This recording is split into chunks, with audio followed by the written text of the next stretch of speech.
Hi, my name is John Ferguson. I live in 937 Elk Avenue in Dayton, Ohio. I am blind, I have seizures, and I have heart conditions.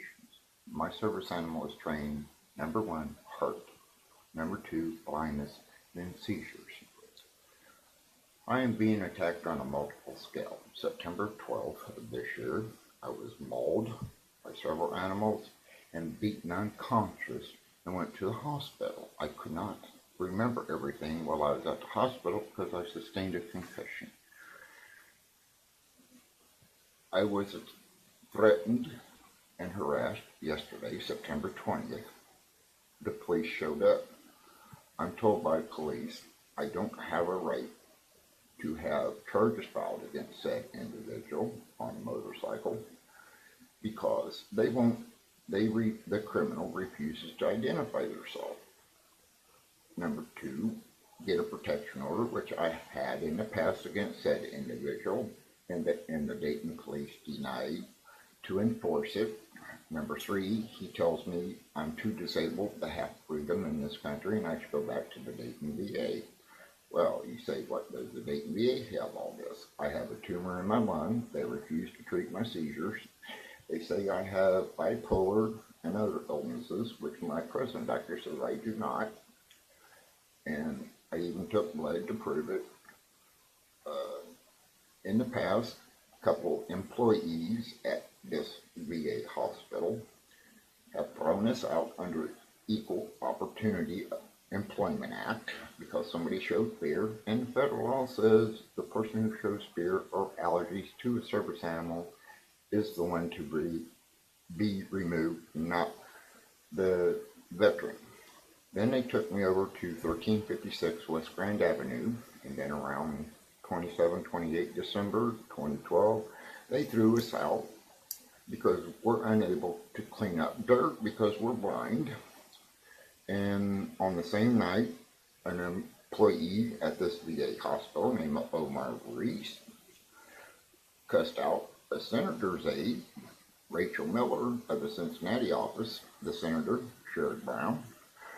And she calls me back and says, John, you're homeless. I can't help. Then they brought me back down to Dayton several times. Mr. Voorhees has filled out leases for me, for instance, in Fairborn, Dayton Yellow Springs Road. For an employee of this complex started attacking me, I called Mr. Voorhees. He said he'll take care of it. The attacks increased, not decreased, increased. And then these people at the apartment complex wanted me to prove my disabilities and prove the service of my country, that I'm a disabled veteran. Or, in fact, they would throw me on the street, evict me.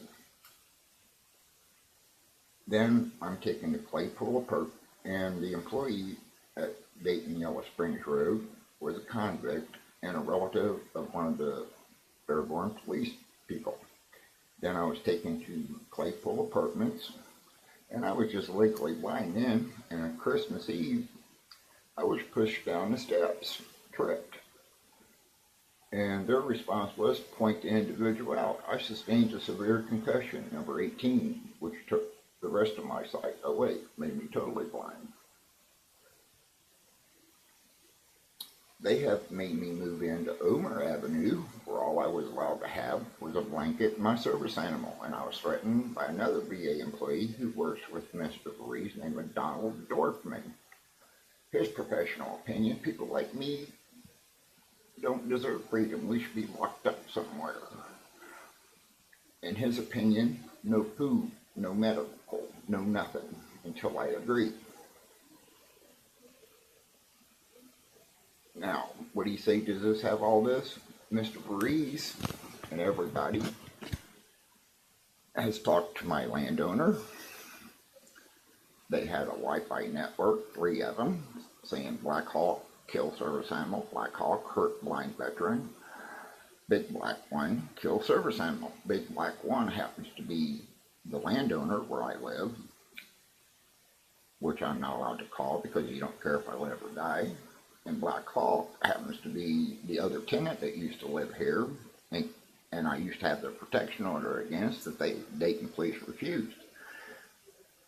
The landowner has talked to Mr. Reese. I've reached out to a charity. I've even got 3 phone calls from them stating that I have to prove my disabilities or I will be refused. Same way with a local church. And the attacks keep continuing. There is no justice.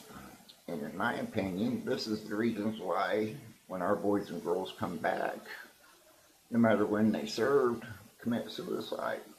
Now, I don't have any family, no one to help me, and even my building has been written up for being a health, fire hazard, and many other reasons. And I'm still being forced to live here, and a charity I reached out to, St. Vincent de Paul, has a homeless shelter. I called them, and they tell me no service animal or animal is allowed. In other words, I'm not allowed to have freedom.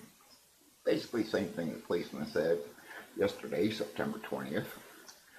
Unless the criminal gives me their identification, no arrest. If I get a protection order again, it won't be enforced. Or I can give up my service animal, my freedom, and be somebody else's prisoner. Is this justice? Is this America?